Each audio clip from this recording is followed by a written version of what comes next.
사무엘상 강의 40번째 시간으로 원수 마귀 계략이라는 제목으로 말씀을 보겠습니다. 성경 전체에 원수라고 하는 단어가 291번이나 나옵니다. 또한 이 원수와 같은 의미인 대적이라고 하는 단어 또한 253번이나 나옵니다. 합하면 500번이 넘는 단어가 원수 혹은 대적이라는 단어로 성경에 나오고 있습니다. 성경이 이야기하고 있는 것은 사랑이 아닌가요? 그런데 성경에서 이렇게 수백 번이나 원수와 대적에 대해서 왜 이야기를 하고 있는 것인가요? 물론 성경에 나오는 원수나 대적은 어떤 성도를 괴롭히는 사람 혹은 그런 나라를 지칭할 때가 많이 있습니다. 그런데 성경은 이것을 통해 성도의 궁극적 원수인 마귀에 대해서 이야기를 하고자 하는 것입니다. 그래서 베드로전서 5장 8절은 이렇게 이야기를 합니다. 근신하라 깨어라 너희 대적 마귀가 우는 사자같이 두루 다니며 삼킬 자를 찾나니. 사람을 통해 어떤 사람을 공격하는 그런 원수에 대해 이야기를 하고 있지만 실제로 그것을 통해서 마귀가 어떻게 사람을 공격하고 시험에 빠뜨리는지를 성경은 보여주고자 하는 것이죠.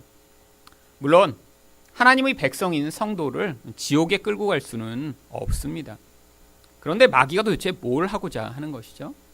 이 땅에서 시험에 들어서 하나님의 백성이지만 하나님의 백성답지 않게 살도록 만드는 것이 바로 마귀가 성도를 시험에 빠뜨리려고 하는 이유입니다.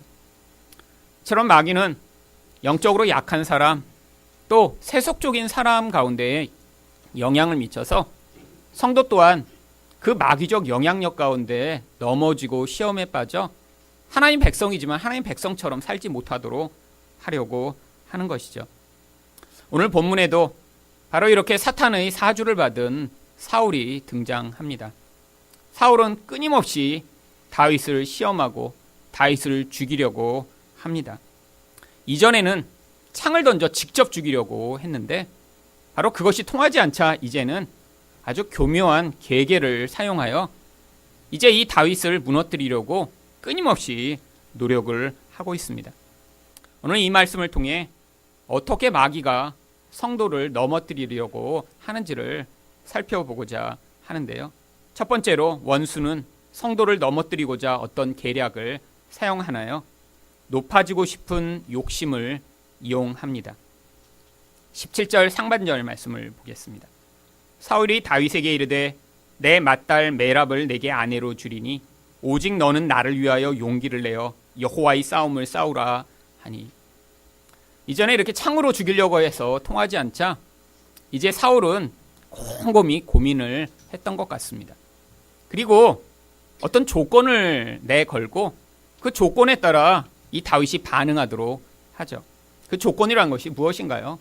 자기 첫째 딸을 아내로 줄 테니까 가서 블레셋 사람들이랑 열심히 싸워서 놀라운 성과를 내면 바로 그 보상으로 아내를 주겠다라고 한 것입니다. 그런데 얼마나 교묘하게 이야기를 하고 있나요? 첫 번째는 바로 나를 위해서 열심히 싸워달라라고 이야기를 하고요. 그리고 또 이 싸움이 나를 위한 싸움만이 아니라 하나님을 위한 싸움이다라고 이야기를 합니다. 그런데 실제적으로 이렇게 아내라고 하는 보상을 주면 이 다윗이 거기에 넘어갈 것이라고 생각을 한 것이죠. 원래 다윗은 골리앗을 죽였기 때문에 그 결과로 당연히 사울의 사위가 되도록 되어 있었습니다. 사무엘상 17장 25절을 보시면 원래 골리앗을 죽이는 자에게 어떤 약속이 주어져 있는지 여기에 이렇게 나옵니다. 그를 죽이는 사람은 왕이 많은 재물로 부하게 하고 그의 딸을 그에게 주고. 아니 이렇게 약속만 해놓고 사울은 하나도 지키지 않았던 것 같습니다. 뒤에 보면 신부값을 내야 되는데 자긴 가난해서 돈이 없다라고 다윗이 이야기하는 거 보면 아니 많은 재물로 부하게 하지 않았고요. 또한 당연히 블레셋 이 장수인 골리앗을 죽이면 아무런 조건 없이 사위가 되게 해주겠다고 약속해놓고 지금 이렇게 질질 끌고 있는 이 상황을 보면 이 사울이 얼마나 교묘하게 자기 약속을 지금 바꾸고 있는지를 알 수 있습니다. 사울의 진짜 의도는 무엇이었나요? 17절 하반절입니다. 이는 그가 생각하기를 내 손을 그에게 대지 않고 블레셋 사람들의 손을 그에게 대게 하리라 함이라. 다윗이 내가 결혼해야지, 왕의 사이가 되어야지, 이런 마음으로 가서 열심히 싸우다가 결국 블레셋 사람이 다윗을 죽이도록 하고자 이런 계계를 사용하고 있었던 것이죠. 그런데 이것에 대해 다윗이 어떻게 반응했나요? 18절입니다. 다윗이 사울에게 이르되 내가 누구며 이스라엘 중에 내 친족이나 내 아버지의 집이 무엇이기에 내가 왕의 사위가 되리이까. 다윗이 뭐라고 얘기하나요? 내가 누구의 관대. 여러분, 다윗은 누굽니까? 이 이스라엘 백성들을 위협에 빠뜨린, 아무도 상대할 수 없는 골리앗을 죽인 이스라엘 역사의 전무후무한 영웅입니다. 그런데 스스로를 향해 내가 누구의 관대 왕의 사위가 되겠습니까? 자기에 대한 아주 겸손한 태도를 가지고 있었던 것이죠. 만약에 다윗이 나는 이렇게 이스라엘을 구원한 영웅이야, 내가 아니었으면 이 나라가 다 망했을 거 아니야, 이런 생각을 가지고 있었으면 어떻게 반응했을까요? 당연한 걸 왜 이제야 이렇게 준다고 해요? 나는 나 말고 누가 왕의 사위가 되겠어? 아마 이렇게 반응했겠죠. 그런데 다윗은 나는 왕의 사위가 될 만한 그런 사람이 아닙니다라고 아주 겸손하게 반응합니다. 또한 실제로 자기 자신이 그렇게 왕의 사위가 될 만한 사람이 아닐 뿐 아니라 그것에 대한 욕심 또한 없었던 것으로 보입니다. 다윗은 지금 원래 양치기 소년에 불과했던 청년이죠. 그런데 지금 이 골리앗을 죽여 이렇게 장수가 되었지만 고대에 이렇게 왕의 사위가 된다는 건 신분 자체가 변하는 아주 놀라운 기회였습니다. 여러분, 지금이나 이렇게 다 평등하게 우리가 다 살고 있지만 여러분, 수천 년 전에는 이 계급이라는 것이 얼마나 강력한 그러한 장벽이었나요? 평민이었다가 왕의 사위가 되어 귀족으로 신분이 바뀌게 되는 이 놀라운 기회.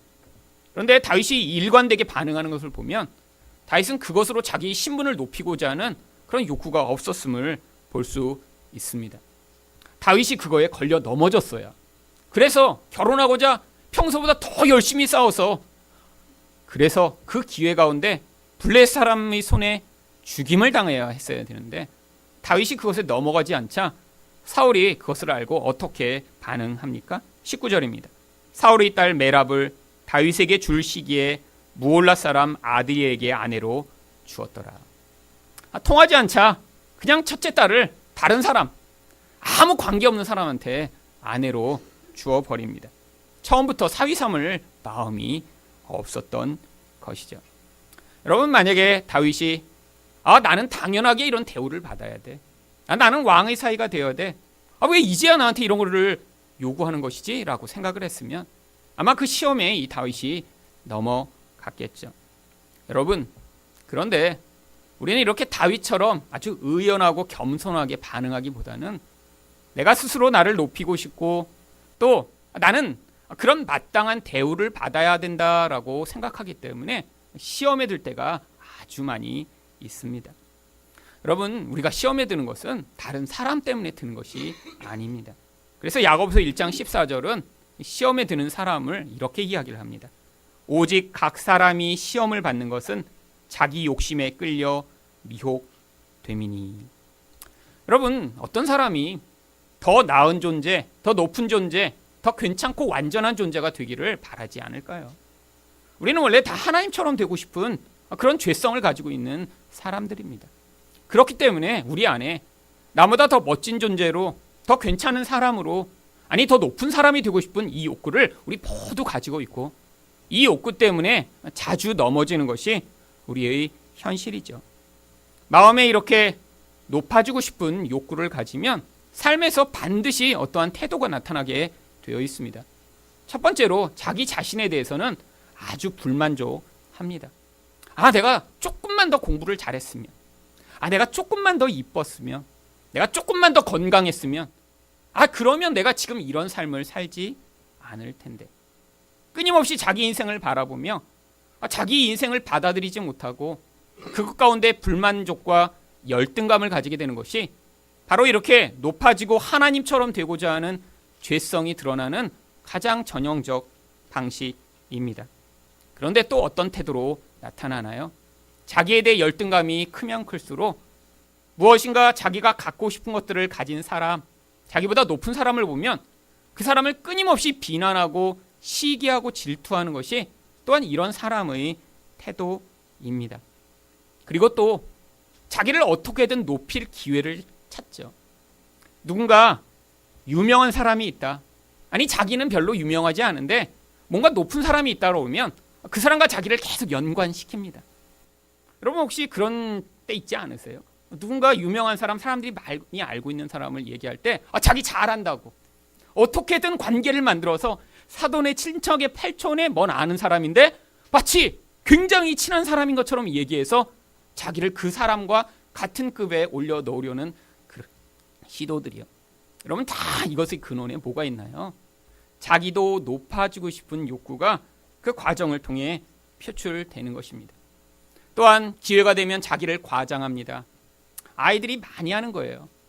우리 집에 뭐 맛있는 거 있다 그러면 우리 집에 맛있는 거 더 많다. 우리 집에 냉장고 2대, 우리 집은 5대야. 막 이런 식으로 서로 자랑하는. 여러분 다 뭐 하는 거예요? 아이 때부터 자기를 높이고 싶은 욕구를 끊임없이 표출하고 있는 것입니다. 너보다는 나은 존재야. 너보다는 난 더 많이 가지고 있어. 너보다는 나는 괜찮은 존재지. 그런데 이런 마음의 욕심이 있으면 반드시 사단의 시험에 걸려 넘어지게 되어 있고요.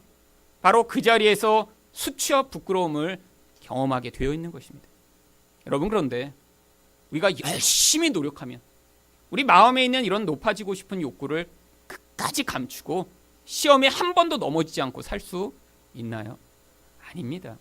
여러분 우리는 예수님이 아니죠.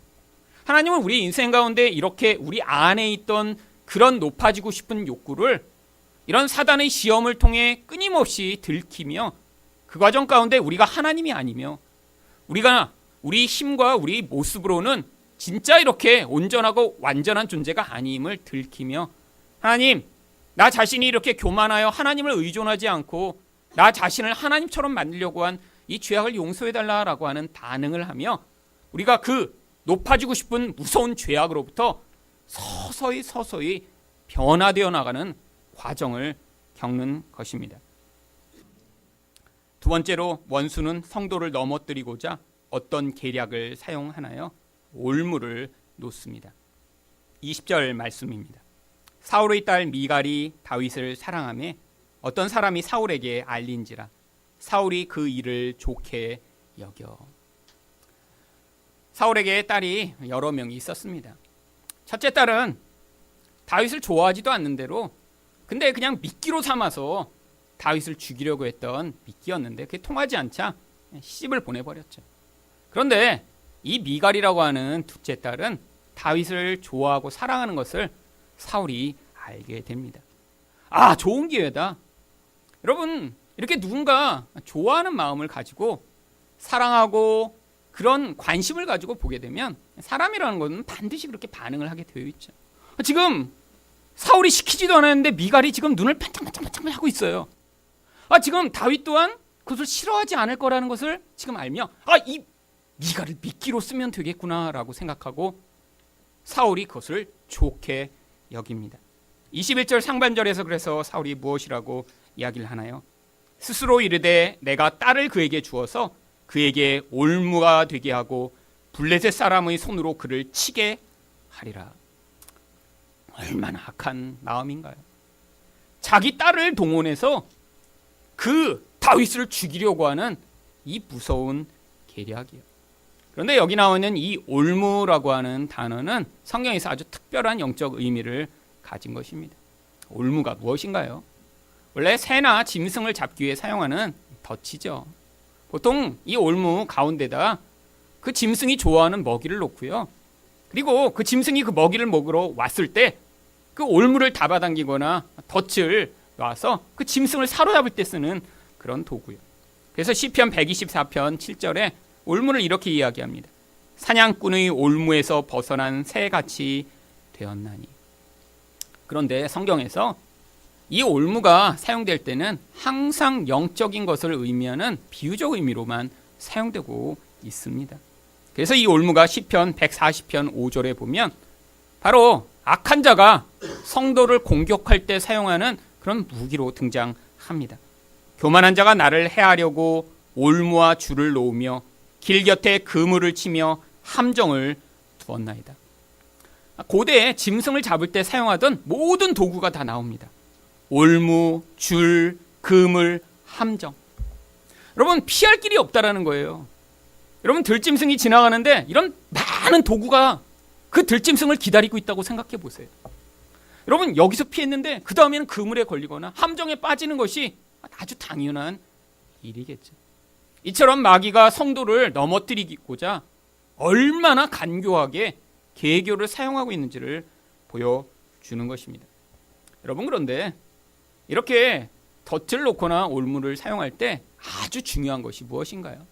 첫 번째는 이걸 아주 잘 감춰야 됩니다. 여러분, 덫을 놓을 때 잘 감춰야 돼요. 덫이 아닌 것처럼. 그 다음에 중요한 것이 무엇입니까? 바로 그 짐승이 좋아할 만한 그런 미끼를 잘 놔야 됩니다. 여러분, 이 낚시하는 분들이 그래서 고기를 잡을 때 그 고기가 좋아하는 미끼를 거기에 끼게 돼 있죠. 아니, 어떤 물고기를 잡는데 그 고기가 싫어하는 거를 놓으면 고기를 잡겠어요? 그 고기에게 딱 맞는 미끼, 바로 그 미끼를 넣어야 그래야 고기를 잡을 수 있는 것입니다. 여러분, 지금 사울은 아주 좋은 미끼를 잡은 거예요. 젊은 청년이 이렇게 좋아하는 여자, 그것도 공주잖아요, 공주. 이 공주의 그 사랑을 거부하지 않겠지? 여러분, 그런데 23절에서 다윗이 어떻게 반응했나요? 사울의 신하들이 이 말을 다윗의 귀에 전하매 다윗이 이르되 왕의 사위 되는 것을 너희는 작은 일로 보느냐? 나는 가난하고 천한 사람이라 한지라. 지금 미끼를 물지 않았습니다. 아니, 사울이 기대하기는 그 공주의 사랑을 다윗이 거절하겠어? 미끼를 놨는데 그 미끼를 지금 거부하고 있는 것이죠. 여러분, 왜 다윗이 이 미끼를 물지 않았나요? 자기 능력에 벗어나는 어떤 것을 열망하지 않았기 때문입니다. 다른 말로 하면 욕심을 부리지 않는 거죠. 나는 가난해. 나의 신분과 상황에는 그냥 나에게 맞는 사람하고 결혼하는 것이 적당하겠지. 아니, 저렇게 공주, 저런 여자랑 내가 결혼하는 그런 자격이 안 되는데 이런 기회가 주어지더라도 내가 별로 그것을 원하지 않아. 여러분, 대부분의 사람들은 이런 기회가 오면 반드시 이것을 통해 한몫 잡아보려고 하는 그런 욕망을 표출하게 되어 있죠. 그런데 다윗은 바로 하나님으로 만족한 영혼을 가지고 있었기 때문에 바로 그 영혼의 기반에서 나오는 이러한 반응이 이 사울의 올무에 걸려들지 않게 한 것입니다. 시편 131편 1절에서 그래서 다윗은 자기가 어떠한 마음으로 하나님을 찾았는지 이렇게 기록합니다. 다윗의 시 여호와여 내 마음이 교만하지 아니하고 내 눈이 오만하지 아니하오며 내가 큰 일과 감당하지 못할 놀라운 일을 하려고 힘쓰지 아니하나이다. 여러분, 겸손함이라는 게 무엇이죠? 하나님을 의존하여 그 하나님의 의존이 나의 영혼을 채운 상태가 바로 겸손입니다. 여러분, 우리 하나님은 거대하시고 우리 하나님은 위대하시고 놀라우신 분이세요. 그러니까 내가 위대해지고 내가 멋져지고 내가 완벽한 인간이 될 필요가 없는 것이죠. 그런데 이렇게 하나님으로 체험받지 못한 대부분의 사람들은 그 영혼의 공허감을 채우고자 끊임없이 무엇인가를 붙들어 그것이 나를 채워주기를 간절히 열망합니다. 문제는 사탄이 이런 인간의 전형적인 모습을 너무 잘 알기 때문에 각 사람이 걸려 넘어질 만한 그런 올무들을 우리 인생 가운데 끊임없이 두는 것입니다. 여러분, 바로 인생 가운데 그래서 우리가 가장 많이 걸려지는 올무가 무엇인가요? 바로 재물로 말미암아 나의 육적인 삶, 눈에 보이는 쾌락을 추구하는 삶을 풍요롭게 살고 싶은 그런 욕구죠. 하나님이 이스라엘 백성들을 그래서 광야를 지나가며 가나안을 들어가기 전에 그래서 그들에게 아주 신신당부를 하십니다. 신명기 7장 25절 말씀입니다. 너는 그들이 조각한 신상들을 불사르고 그것에 입힌 은이나 금을 탐하지 말며 취하지 말라. 내가 그것으로 말미암아 올무에 걸릴까 하노니. 여러분, 고대에 이런 우상은 다 금이나 은으로 다 겉을 발랐습니다. 왜죠? 그 우상이 그런 금이나 은과 같은 풍요를 가져다 줄 것이라고 사람들이 이야기를 했기 때문에 그 우상 자체를 그렇게 화려하고 멋지게 만들었어야만 했습니다. 그런데 하나님이 말씀하셨어요. 가면 다 우상을 불태워버리라고. 여러분 그 금 긁어내서 사용하면 안 되나요? 아깝잖아요. 우상은 불태우고 금은 긁어서 사용하고요. 근데 하나님 뭐라고 하세요? 그것도 다 불태워버리래요. 왜요? 그 우상에 달라붙은 금, 은을 긁어 그걸 취하다 보면 결국 그것을 가져올 것 같은 그 우상에게 마음이 쏠리고 그것이 올무가 되어 버린다고요. 여러분, 이게 바로 마귀가 사용하는 방법입니다. 여러분, 세상에 지금 눈에 보이지 않는 이런 마귀를 섬긴다고 하는 사람들이 있나요? 아닙니다. 대부분은 눈에 보이지 않는 마귀를 섬기는 게 아니라 눈에 보이는 돈을 섬기죠. 돈을 사랑하죠. 돈을 인생의 무엇보다 중요한 가치의 대상으로 놓죠. 여러분, 그러면 어떤 결과가 주어지나요? 디모데전서 6장 9절입니다. 부하려 하는 자들은 시험과 올무와 여러 가지 어리석고 해로운 욕심에 떨어지나니 곧 사람으로 파멸과 멸망에 빠지게 하는 것이라. 그럼 바로 그게 올무라는 거예요.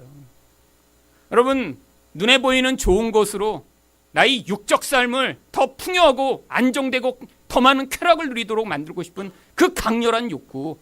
근데 그게 결국 사람을 올무에 사로잡히게 만드는 아주 중요한 도구라고 하는 것이죠. 여러분, 우리 모두 다 돈의 필요성을 다 인정합니다. 여러분, 세상을 사는데 정말 돈 없이 살 수 있나요? 아니에요. 그런데 문제는 무엇이죠? 돈 자체의 필요성이 아니라 그것을 통해 나의 영혼을 채우려고 하고 그것을 통해 나의 안정의 기반을 삼으려고 하고 그것을 통해 나를 더 높아지게 만들려고 하는 그 돈에 대한 의존과 사랑이 문제인 것입니다. 그래서 디모데전서 6장 10절은 뭐라고 이야기를 하나요? 돈을 사랑함이 일만 악의 뿌리가 되나니. 여러분, 악이라는 것이 무엇이죠? 우리 영혼 안에 있는 이 무서운 죄가 표출되어 나오는 양상입니다. 세상에 존재하는 대부분의 악의 근원을 추적해 보니까 결국 이런 돈에 대한 사랑, 여기에 근원하고 있다는 것이죠. 그런데 성도 가운데도 이 돈에 대한 사랑이 큰 사람들은 어떤 결과를 얻게 되나요? 이것을 탐내는 자들은 미혹을 받아 믿음에서 떠나 많은 근심으로써 자기를 찔렀도다. 여러분, 두 가지 결과가 나타납니다. 하나는 믿음을 떠나게 만든다는 거예요. 여러분, 하나님에 대한 의존과 또 동시에 돈에 대한 의존이 같은 자리를 차지할 수 없는 것이죠. 돈에 대한 사랑이 커질수록 결국 우리는 믿음에서 떠나 육적인 삶을 추구할 수밖에 없습니다. 근데 문제는 그것이 행복을 가져오는 게 아니라는 거예요. 자기를 끊임없이 찌르게 만들며 더 불안하게 만들고 고통하게 만드는 결과를 가져오는 것이 바로 이것이 영적 올무이기 때문이죠. 여러분, 사탄은 이 땅을 살며 하나님 백성이 하나님이 주시는 그 행복과 기쁨과 만족을 누리지 못하도록 하길 원합니다. 여러분, 예수 안에서 누리는 행복이 우리에게 참 행복이고 예수님으로 말미암아 경험하는 그 만족을 우리는 경험하며 그 만족과 행복 가운데 이 땅에서 다른 소소한 쾌락, 소소한 것들을 넉넉히 이길 그런 힘을 얻어야 하는데, 그런 가짜 쾌락이 우리 영혼을 사로잡게 되면 진짜 우리 영혼을 소성케 하며 우리를 사랑하게 만드는 이 은혜로부터 우리가 떠나가게 되고 그것이 우리에게는 진짜 고통스러운 찔림이라고 하는 것입니다. 여러분, 교회 다니는 사람 가운데는 이런 올무에 걸리지 않나요? 아닙니다. 많은 사람들이 바로 이 돈에 대한 사랑, 물질에 대한 이런 욕구로 말미암아 바로 그것에 걸려 넘어져 이런 믿음에서 떠나가고 결국엔 자기를 스스로 찌르는 고통스러운 걸음을 걷고 있죠. 여러분, 영적으로 이렇게 물질로 말미암아 올무에 걸린 사람들은 어떤 특징이 있습니다. 하나님에 대해 어떻게 이런 사람들은 반응하나요? 바로 하나님조차 우상으로 변모시켜 버립니다. 자기에게 큰 경제적 이익이나 혹시 손해가 올 것 같은 상황이 되면 이런 사람들은 아주 민감하게 반응합니다. 아니 어떤 중요한 이런 돈과 관련된 결정이 있다. 그럼 평소에 기도 안 하다가 그때부터 특별 기도를 시작하죠.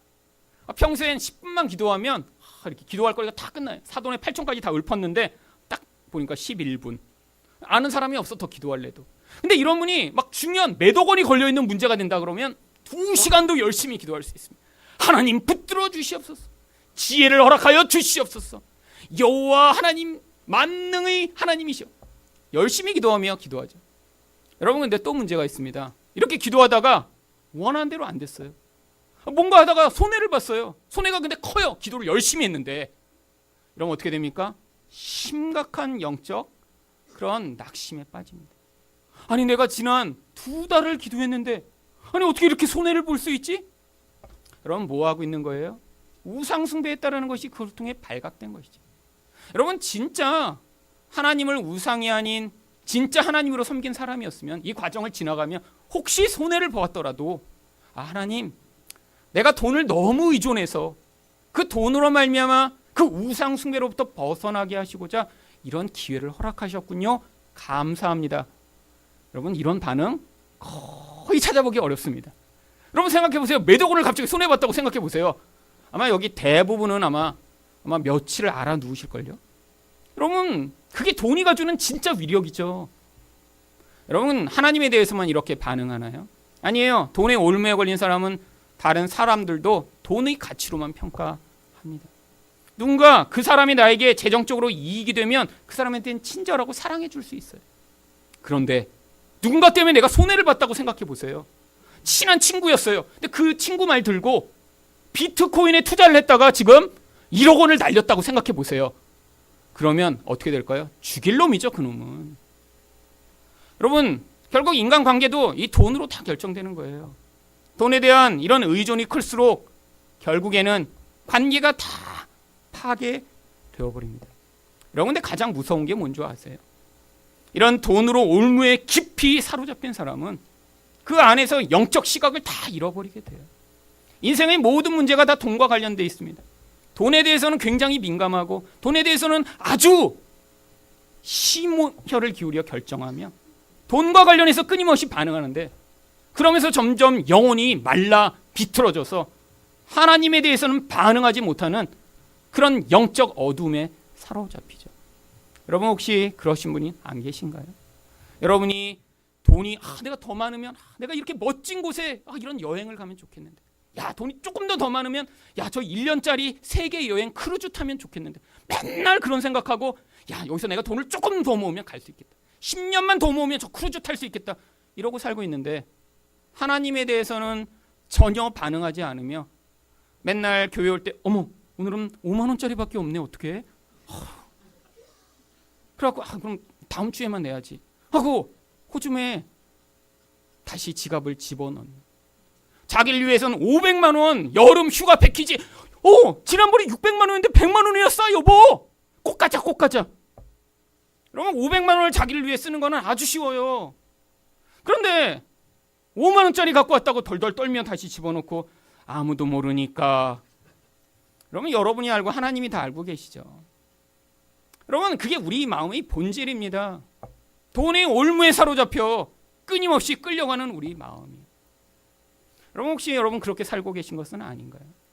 지금 돈이 여러분을 사로잡아 돈 더 모으면 좋겠다, 5억 원만 있으면 좋겠다, 아니 이렇게 내가 모으면 언젠가 10억 원을 모으지 않을까? 라고 하며 하나님의 돈을 끊임없이 훔치고 계신 것은 아닌가요? 여러분, 이게 바로 겉으로는 모르죠. 영적으로 올무에 걸려 끌려가며 인생이 5년, 10년 지날수록 점점 피폐해져가는 인생을 사는 모습입니다. 여러분, 이런 모습으로 살아가는 사람들을 예수님이 뭐라고 말씀하셨나요? 누가복음 16장 11절과 13절을 보시면 너희가 만일 불의한 재물에도 충성하지 아니하면 누가 참된 것으로 너희에게 맡기겠느냐. 여러분, 불의한 청지기 비유를 말씀하시며 세상에서 이렇게 재물을 맡은 사람도 그것으로 자기 미래를 보장받는데, 너희한테는 하나님이 이런 세상 사람들이 불의하게 사용하는 재물을 주셔서 그것으로 더 가치 있고 영원한 것을 위해 사용하도록 맡겨주셨는데, 너희는 청지기로 그 역할을 맡아놓고도 그것을 통해 영원한 것을 얻어내려고 하는 그런 불의한 청지기와 같은 반응도 하지 못하는 미련하다라고 이 말씀을 하고 계신 거예요. 13절에서 그래서 뭐라고 말씀하십니까?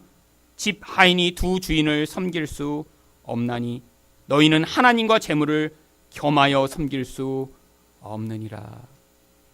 여러분, 우리는 우리 인생 가운데 끊임없이 우리가 얼마나 하나님 중심적이 아니라 돈을 우상으로 섬기고 사랑하고 있는 존재인가 발각되며 들통나는 인생을 살고 있습니다. 여러분, 끊임없이 들통만 나면 안 되죠. 회개하고 반응해야죠. 하나님을 향해 반응해 우리 인생 가운데 주신 그 기회와 능력이 어떻게 하나님 나라를 위해 사용될 수 있는가를 보며 여러분의 인생이 그런 세상의 힘이 아니라 예수 그리스도의 능력에 의해 이끌림 받는 그런 인생으로 변화되시기를 축원드립니다. 마지막으로 세 번째로 원수는 성도를 넘어뜨리고자 어떤 계략을 사용하나요? 성취 가능할 것 같은 영적 목표를 제시합니다. 25절 상반절 말씀입니다. 사울이 이르되 너희는 다윗에게 이같이 말하기를 왕이 아무것도 원하지 아니하고. 지금 사울은 급해졌습니다. 아니, 이런 좋은 미끼를 줬는데도 다윗이 별로 시큰둥하게 반응하는 거예요. 그러니까 지금 신하들을 꼬드겨서 또 가서 얘기하라고 그런 거예요. 왕이 아무것도 원하지 않아. 아무것도 원하지 않아. 근데 왕이 진짜 원하는 게 뭐였죠? 25절 후반절을 보시면 이는 사울의 생각에 다윗을 블레셋 사람들이 손에 죽게 하리라 함이라. 사울이 원하는 건 딱 한 가지입니다. 죽었으면 좋겠다. 아무것도 원하지 않는다고 했는데 다윗만 죽는 것만 원하는 거예요. 얼마나 나쁜 놈인가요? 여러분, 그런데 이것을 성취하도록 하기 위해 이 사울이 지금 고민 끝에 한 가지 제안을 합니다. 25절 중반절입니다. 다만 왕의 원수의 보복으로 블레셋 사람들이 포피 100개를 원하신다 하라 하였으니. 다윗이 난 가난해서 신부값 내지 못해요 라고 얘기하니까 그럼 돈이 아니라 내가 이 블레셋 사람들이 포피를 100개를 가져오면 그럼 결혼시켜줄게 라고 지금 아주 구체적인 제안을 하는 것이죠. 포피가 무엇인가요? 그럼 포경수술하면 나오는 남자의 성기 앞부분을 이야기합니다. 아니, 왜 하필이면 사실은 성기를 잘라오라는 거예요. 뭐 그 끝부분만 잘라오라는 게 아니라 그 앞부분을 다 잘라와서 정말 죽였는지 확인하고자 하는 거죠. 여러분, 고대에는 이렇게 누군가를 죽여서 그 숫자가 정말 몇 명인가를 확인하고자 인간 몸에서 다양한 부분을 잘라서 가져왔습니다. 임진왜란 때는 이렇게 일본 군들이 한국 사람들을 죽인 다음에 사람 코를 다 베어갔대요. 그래서 자루에다가 코를 수백 개씩 담아갖고 일본에 가서 이렇게 무덤을 만들고 코무덤이라고 만들어 놓은 것도 있대요. 고대의 전쟁을 하면 그래서 사람들이 귀가 잘리거나 코가 잘리거나 손이 잘리거나 심지어 가장 이렇게 좀 악랄한 그런 부족들은 머리 가죽을 잘라서 가져가기도 했습니다. 근데 이 성경에서는 약간 사울이 아주 특이한 것을 요구하는 거죠. 남자 어른을 죽였나 확인하고자 남자의 성기를 잘라오라 라고 한 것입니다. 여러분, 이건 아주 구체적입니다. 100명을 죽이면 되죠. 여러분, 사울이 생각할 때 100명을 죽이기 전에는 반드시 다윗이 죽을 거라고 생각한 것입니다. 여러분, 그런데 이것에 대해서 다윗이 어떻게 반응하나요? 26절 상반절입니다. 사울의 신하들이 이 말을 다윗에게 아뢰매 다윗이 왕의 사위가 되는 것을 좋게 여김으로. 아니, 이전까지는 계속 거부하다가 왜 이번에는 좋게 여긴 것인가요? 아마 여러 가지 이유가 있을 것입니다. 첫 번째는 큰 사위가 아니라 작은 사위이기 때문에 부담감이 적었던 것이죠. 두 번째는 자기를 좋아해주는 미갈과 결혼하니까 지금 마음이 움직인 것입니다. 하지만 진짜 중요한 세 번째 이유는 바로 자신이 할 수 있을 것 같은 구체적 목표를 제시했기 때문입니다. 이전에는 가서 그냥 블레셋 사람이랑 싸우라고 그랬어요. 이건 기약이 없는 것입니다. 언제 어떻게 될지 알 수 없어요. 확인할 수 없는 거죠. 결국 그러다가 아무것도 되지 않았습니다. 근데 100명만 죽이면 된대요. 가능한 목표처럼 보입니다.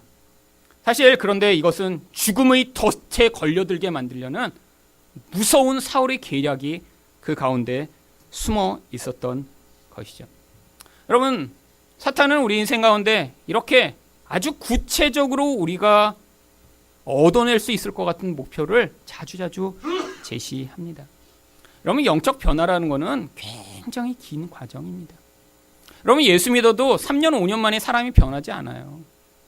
여러분, 그런데 자꾸 우리가 어떤 시험에 빠지는 줄 아세요? 내가 정해놓은 어떤 수준과 목표, 시간을 정해놓고 그때까지 어떤 문제가 해결되고 그때까지 내 주변 사람들이 변하고 나도 바뀌었으면 좋겠다라는 그런 구체적 목표를 세워놓을 때가 아주 많이 있습니다. 여러분, 그런데 영적이라는 것은 뭐지죠? 눈으로 보는 부분이 아니라 하나님이 우리 인생이라는 긴 과정을 통해 지금 인도해 나가고 계신 거예요. 내가 눈에 보이는 어떤 결과로 내가 뭘 했더니 어떤 결과가 나오는 것이 아닙니다. 여러분, 수학이나 영어 같은 거는 정말 공부한 대로 결과가 나옵니다. 공부 안 했는데 결과가 잘 나올 수는 없어요. 뭐 중학교 1학년까지는 가능할지도 모릅니다. 근데 갈수록 점점 안 돼요. 투자한 만큼 결과가 나옵니다. 세상의 원리는 다 그래요. 그런데 영적인 것은 그렇지 않습니다. 여러분, 기도 많이 했다고 정말로 영적인 사람이 되나요? 아니, 성경만 많이 보면 정말 훌륭한 사람이 되나요? 아니에요. 하나님의 은혜가 개입되어야 합니다. 아무리 기도하고 아무리 성경 봐도 아무리 금식해도 하나님이 우리 인생 가운데 은혜를 부어주셔서 그 은혜가 우리 인생을 사로잡지 않으면 우리의 행위는 자꾸자꾸 우리를 더 깊은 자기 의에 빠지게 만듭니다. 여러분, 부부 사이에도 그렇죠. 배우자를 변화시키고자 만약에 내가 이렇게 잘해주면 뭐 아내나 남편이 좀 변하겠지. 목표를 세웠어요. 한 3년 동안 내가 잘해줘야지. 그래서 막 아침마다 여보 하고 막 너무너무 잘해. 3년. 그럼 3년을 이렇게 잘했다고 생각해 보세요. 아마 3년 후에는 무시무시한 결과가 기다리고 있을 것입니다. 왜죠? 3년 동안 자기 의가 엄청나게 쌓여가는 거예요. 3년이나 할 분은 여기 아무도 안 계신 것 같고요. 한 3일 정도 한번 해보세요. 내가 3일은 정말 한 번도 화내지도 않고 한 번도 나쁜 태도 아니고 정말 내 인생의 모든 에너지를 다해 내가 배우자를 사랑하리라. 3일만 해보세요. 3일 후에 아마 여러분은 지옥을 경험하게 될 것입니다. 자기가 너무 높아져요. 내가 이렇게 3일이나 잘했는데. 그 다음에 어떻게 되죠? 여러분, 3일 잘했다고 배우자가 변할까요? 안 변합니다. 여러분, 그럼 3년 잘하면 변할까요? 3년에도 안 변해요. 여러분, 그래서 결혼 오래 하셔야 되는 거예요. 여러분, 변하는데 인생이 걸려요. 인생이. 여러분, 그러니까 우리에게 자꾸 쉬운 목표, 내가 구체적으로 이때까지 하면 되겠다 이런 목표를 가진 사람일수록 절망도 크고 분노도 더 많습니다. 여러분, 그래서 우리 과거에는 성도들이 뭔가 문제가 생기면 어떤 일을 했죠? 작정 기도를 많이 했습니다. 처음에는 보통 쉬운 단위부터 시작하죠. 열흘. 좀 이게 인내력이 없는 분은 3일. 여러분, 열흘 기도했다고 확 문제가 해결되는 경우 있나요? 잘 없죠. 그러니까 그 다음에 나온 게 뭐예요? 100일, 뭐 40일. 기간이 이렇게 늘어나죠. 여러분, 100일 했다고 문제가 정말 확 해결되나요? 안 해결되는 경우가 많습니다. 그래갖고 결국 누가 이기나 보자 1000일. 여러분, 근데 1000일을 해놓은 분들은 대부분 1000일 가기 전에 자기가 변화돼요. 기도하다 이게 바로 기도의 놀라운 묘미죠. 여러분, 기도가 문제 해결을 위해 기도하는 거 아니에요. 여러분, 그 문제를 가져오는 나의 영혼이 그 상황을 통해 변화돼 하나님 뜻을 받아들이며 온유와 겸손을 배워나가는 과정이 바로 기도의 과정인데 1000일 정도 기도하면요, 열심히 기도할수록 하나님의 은혜가 커지며 그 과정을 받아들이며 하나님의 뜻을 인정하며 겸손해지는 자리까지 나아갈 수 있죠. 여러분, 근데 그렇게 되지 않았으면 어떻게 될까요? 내가 많이 기도하면 기도할수록 하나님에 대한 분노가 더 커지게 되어 있습니다. 여러분, 우리도 그렇게 반응할 때 얼마나 많나요? 여러분, 우리 인생의 문제 며칠, 몇 달, 몇 개월에 해결 안 됩니다. 하나님이 우리 인생이라는 과정, 우리가 어떻게 태어났는지 아시고 어떤 환경 가운데 자라고 있는지 아시고 우리 인생이 어떤 과정을 지나가는지 아시며 그 과정을 통해 우리 인생을 지금 인도해 나가고 계신 거예요. 왜요? 사랑하시기 때문입니다. 급하게 몰아가시지 않아요. 여러분, 우리는 얼마나 실수가 많은가요? 누군가 옆에 있는 사람이 빨리 변하지 않으면 우리는 화내고 지적하고 비난하고 끊임없이 바가지를 긁어서 결국 변화를 만드는 게 아니라 너덜너덜하게 만들어 서로 고통하는 게 우리의 본질인데, 여러분 그 완벽한 하나님은 우리 인생을 그렇게 몰아가시지 않아요. 어떤 데는 5년 10년도 기다리십니다. 우리가 그렇게 지지부진하고 맨날 실패하고 하나님의 완벽한 기준에 이르지 못해 끊임없이 넘어지는데도 하나님이 그렇게 우리 인생을 기다리면서 지금 인도해 나가고 계신 거예요. 여러분 그게 은혜입니다. 여러분 그 은혜가 없으면 우리는 지금 살 수 없는 존재예요. 하나님이 지금 우리를 쫓아다니시면서 하나님의 완벽한 기준에 의해 지금 매일매일 개입하고 계신다고 생각해 보세요.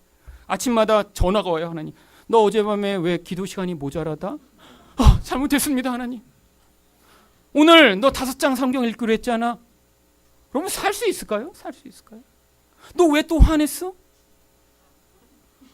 여러분 하늘에서 보고 계시다가 이렇게 개입해 오시면 아마 한 일주일쯤 지나서 나 이제 예수 그만 믿겠다고.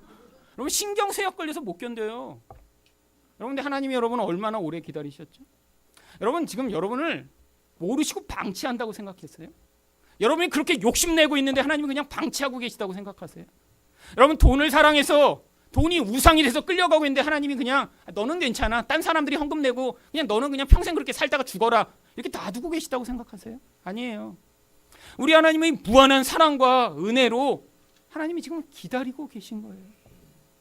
여러분 그 사랑을 경험한 그 사랑 안에 우리 영혼이 우리 하나님이 이런 분이구나, 사람 같지 않으시구나, 그 완벽한 분이 어떻게 이 큰 사랑으로 나의 이 깨어지고 망가진 인생을 붙들고 계신가라는 것들을 발견할 때마다 그 자리에서 우리의 변화가 시작되는 것입니다. 여러분 이렇게 사울이 제안을 했는데 다윗이 이번엔 직접 나가 싸움을 싸웁니다. 26절 하반절부터 27절입니다. 결혼할 날이 차기 전에 다윗이 일어나서 그의 부하들과 함께 가서 블레셋 사람 200명을 죽이고 그들의 포피를 가져다가 수대로 왕께 드려 왕의 사위가 되고자 하니 사울이 그의 딸 미가를 다윗에게 아내로 주었더라. 100명 죽이라고 하면 죽이다가 다윗이 죽을 줄 알았는데 200명을 죽이고 성기를 잘라갖고 왔어요. 이것도 쉬운 일 아닙니다. 죽인 다음에 바지 벗겨갖고 잘라갖고 자루에 모아갖고 그걸 가져와서 200개 가져왔다고. 여러분 이 다윗은 전쟁의 이런 신인가요? 사람 죽이고 그냥 자르는 게 그냥 인생에 팍팍 번개처럼 다 해갖고 200개를 모을 수 있나요? 여러분 사울이 생각할 때 100명이라고도 해놓으면 죽는 거예요 중간에. 그러니까 100이라고 했겠죠. 여러분 그것을 뛰어넘는 이런 결과가 나온 것이 그 이유가 무엇이라고 성경이 기록하고 있나요? 28절 상반절입니다. 여호와께서 다윗과 함께 계심을 사울이 보고 알았고. 다윗의 능력이 탁월해서가 아니라 다윗은 원래 겸손한 자였고 하나님을 의존했기 때문에 바로 하나님의 함께 계심으로 이런 놀라운 은혜가 나타난 것입니다. 여러분 이런 결과가 나왔더니 어떤 결국이 나타났나요? 29절입니다. 사울이 다윗을 더욱더욱 두려워하여 평생의 다윗의 대적이 되니라. 여러분 여기 바로 이 대적이라는 단어가 등장합니다. 그런데 이 이야기는 단순히 사울과 다윗의 이야기가 아닙니다. 여기 이 대적이라는 나오는 오에브라고 하는 단어는 원래 창세기 3장 15절에 나오던 단어가 여기 또 나온 것이죠. 창세기 3장 15절에 어떤 대적, 어떤 원수가 등장하나요? 내가 너로 여자와 원수가 되게 하고 내 후손도 여자의 후손과 원수가 되게 하리니. 여기에 이 원수라고 번역된 단어도 사울이 다윗의 대적이 되었다라고 하는 똑같은 오에브라고 하는 단어를 사용하는 것입니다. 바로 뱀, 사탄과 여자, 하나님의 백성 사이에 끊임없는 적대관계가 존재할 것이라는 것이죠. 그런데 그 적대관계가 어디에서 정점을 이루나요? 여자의 후손에서 정점을 이루는 것이죠. 바로 그 여자의 후손 가운데 이 다윗은 가장 대표적 모형으로 등장했던 것입니다. 사울이 이렇게 다윗을 평생의 원수가 되어 죽이려고 했던 것은 결국 여자들의 후손으로 오셔서 우리를 구원하실 예수 그리스도가 오시지 못하도록 만들려는 사탄의 무서운 계략이었던 것이죠. 여러분 이 과정이 여기서 끝났나요? 아니에요. 성경에서 여러 곳에서 반복됩니다. 그리고 예수님이 오셨을 때도 바로 이 사탄의 무시무시한 이런 적대감이 표출되죠. 바로 마태복음 2장 16절 말씀을 보시면 이에 헤롯이 박사들에게 속은 줄 알고 심히 노하여 사람을 보내요. 베들레헴과 그 모든 지경 안에 있는 산의 아이를 박사들에게 자세히 알아본 그때를 기준으로 2살부터 그 아래로 다 죽이니. 여러분 이건 정말 사탄에게 사로잡히지 않으면 할 수 없는 일입니다. 혹시 모를 미래의 후환을 제거하고자 2살 아이들 다 죽여버리는 이 무서운 짓이. 여러분 그런데 이 이야기가 지금 사울과 다윗의 이야기랑 거의 유사하죠. 왜요? 바로 왕, 사탄의 지배를 받는 어떤 왕에 의해 다윗이 태어난 동네에서 태어난 아이들을 다 죽이는 이 이야기예요. 그런데 이것이 언제 정점을 이루나요?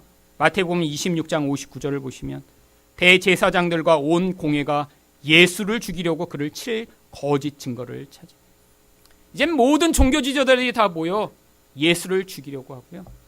바로 그때 다윗의 후손으로 오신 예수가 그 모든 계략을 다 파하고 멋지게 승리하실 줄 알았는데 예수님이 어떻게 되셨나요? 그 계략에 넘어가 죽임을 당하고 마십니다. 다윗은 이렇게 승리했는데 왜 예수는 이렇게 죽으신 것이죠? 그 이유를 고린도후서 5장 21절이 이렇게 이야기합니다. 하나님이 죄를 알지도 못하신 이를 우리를 대신하여 죄로 삼으신 것은 우리로 하여금 그 안에서 하나님의 의가 되게 하려 하심이라. 여러분 예수님 자체로는 하나님과 함께 하시는 거룩하고 온전하신 분이라 이렇게 시험에 걸려 넘어져 죽임을 당하실 필요가 없었는데 예수님이 우리를 대신하여 바로 그 죄가 되시는 자리에 서신 것입니다. 무슨 죄요? 바로 우리들이 높아지고자 하는 그 죄악이에요.